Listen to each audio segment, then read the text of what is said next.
kelompok yang jenius, pada aslinya adalah rendah. Dan pembelajaran selama 1 semester ternyata hasilnya anak yang aslinya kemampuannya kurang, maka mengalahkan anak yang aslinya kemampuan tinggi. Dan pengakuan dari orang tua, pengakuan dari guru, dan juga dia juga merasa dirinya jenius. Itulah perlunya kita buat pengakuan yang baik buat anak-anak kita. Ini penting buat kita. Nah ini contoh yang kedua. Anak saya yang kedua ini cewek. Ini pemalu banget gitu. Terus pokoknya karakter yang pemalu, tanya namanya aja kadang-kadang nggak keluar gitu. Mesti di belakang istri saya gitu. Dari buntutnya seperti itu. Tetapi akademiknya itu di atas rata-rata. Makanya waktu kelas S3 SD cukup sudah pernah ikut lomba melarang cerita anak tingkat nasional, masuk 15 besar dan dikirim ke Jakarta di Saswa Bogor, ketemu dengan Taufik Ismail pada waktu dia kelas 3 SD dulu. Ya seperti itu. Dan makanya pada waktu kelas 5 SD itu sudah punya buku yang terbit, yaitu Kecil-Kecil Punya Karya. Ini yang diberikan oleh Mizan. Dan ini pada waktu usia kelas 11 tahun dulu. Ya. Dan waktu SMP, MTS, N1, Diman 2 di kelas Olimpiade. Kemudian saya katakan punya modal cukup untuk masuk kedokteran. Tapi kenyataannya itu bukan pilihannya. Jadi saya pun senang seandainya punya anak dokter gitu. Apalagi istri saya sangat kebet punya anak yang jadi seorang dokter. Tapi ketika ngobrol dia katakan kayaknya bukan itu bukan disuruh kayak ini. Coba lah gitu. Coba dia pada waktu kelas 11 akhir sudah dikasih ngobrol. Ternyata memang tidak. Ternyata pada akhirnya dia pilihannya adalah masuk di fakultas psikologi di UNER. Nah, itu salah satu yang kadang-kadang kita nggak bisa memaksakan gitu loh. Maunya kita berbeda sama dengan maunya dengan anak. Kalau ternyata sama dan bisa kompromi, oke, keren gitu. Itu penting buat kita. Termasuk saya pun juga orang tua, sebenarnya anak saya itu masuk ke kedinasan, tapi dua-duanya ternyata juga tidak punya ketertarikan di sana. Padahal bapaknya itu yang punya bimbel sekolah kedinasan. Nah, itu kan juga aneh. Tapi ya itulah kenyataannya. Kita memang tidak paksakan gitu. Mereka punya dunianya sendiri, mereka punya kehidupannya sendiri gitu loh. Itu pentingnya kita sebagai orang tua selalu ngobrol dengan anak-anak kita. Nah ini sekalian, sehingga pada akhirnya ini anak saya pun ternyata sangat menikmati di psikologi UNER dan sekarang sedang magang di UNER jadi salah satu yang ternyata sangat menikmati. Dia memberikan konsultasi sama orang, dia ingin nanti kerja menjadi seorang psikolog atau HRD di perusahaan besar, sudah mulai seperti itu dia yang dia rasakan. Dan artinya apa? Setiap anak punya keinginannya sendiri. Itulah perlunya kita ngobrol buat anak-anak kita. Oke, tepuk tangan yang paling menarik kita semuanya. Kita semuanya anak kita yang sukses kan? Pasti betul. Coba gini semuanya, ganti lagi yang kedua. Coba gini. Yang kedua gini. Gini. 1 2 3 1 2 3. Ini kalau tanya siapa yang mau sukses gitu ya, saya mau, harus bisa, pasti bisa. Atas izin Tuhan ya, pasti bisa.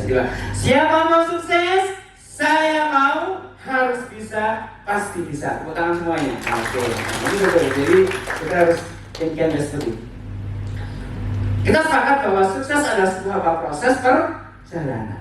Perjalanan sekali ya. Jadi ada orang yang kadang-kadang itu punya jatah gagalnya dulu gitu ya, baru berhasil, yang langsung berhasil gitu ya. Beberapa siswa kami pun kadang sampai 3 kali, sampai 2 kali juga itu.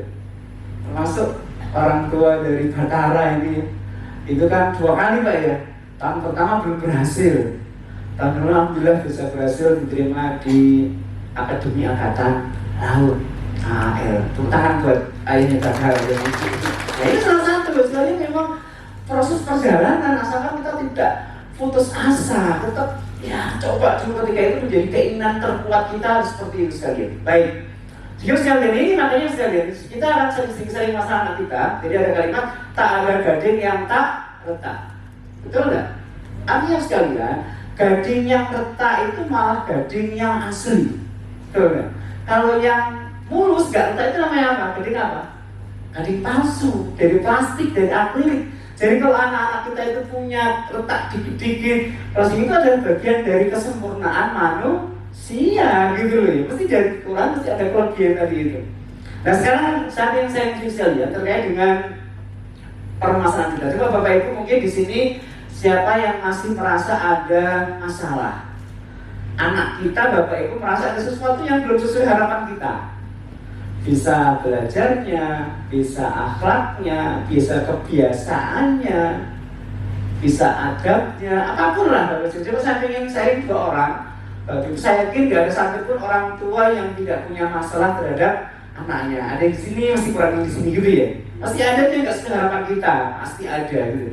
Bapak Ibu cuma dua orang, ada satu, Bapak Ibu saya dibagi masalah naik. Kita nanti ngobrol sebentar terkait dengan ini ya supaya Bapak Ibu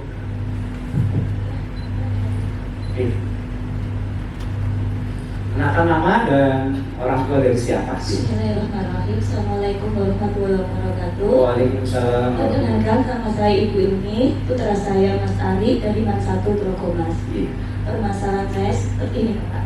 Ini tadi kan jenengan bilang bahwa tugas kita ngobrol sama anak.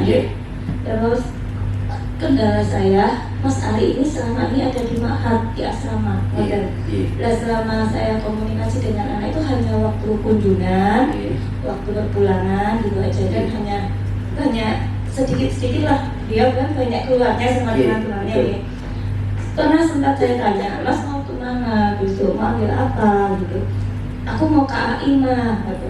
KAI berarti perkerjaan ya, yang PTI sekarang ya? Iya, dia mau di KAI, tapi saya setelah browsing itu persyaratannya, ternyata dia punya kendala di kesehatan Pak. Kesehatan ini dia di mata. Nah Mas Ari ini sama kayak saya, silinder pakai kacamata. Loh Mas, di KAI tes jasmani kesehatan mata nak, ada tuh. Loh Mas, terus aku pilih apa? Kalau menurut saya nih, Mas kan punya bekal di MAPK di agama. Coba Mas diurin kenapa?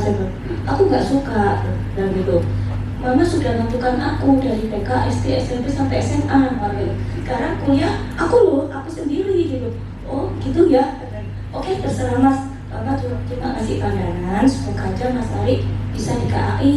Mas Ari juga harus minum obat, pakai kacamata. Siapa tahu waktu tes Mas Ari sembuh. Saya bilang gitu. Menurut Bapak, saya mohon motivasinya gimana gitu. Bermasalah saya, kan anak saya inginnya di KAI. Sebenarnya saya punya kendala di kesehatan fisik, cuma itu aja. Baik, terima kasih tepuk tangan buat Bu Ilmi. Jadi tengok sekalian, jadi karena anak-anak kita sekalian semakin besar itu kadang-kadang semakin dekat dengan teman-temannya kan, bukan dekat dengan orang tuanya.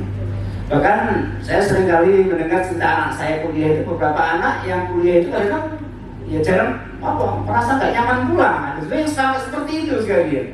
Karena nggak merasa nyaman dengan di rumah, nggak nyaman dengan orang tuanya, gitu teman-teman.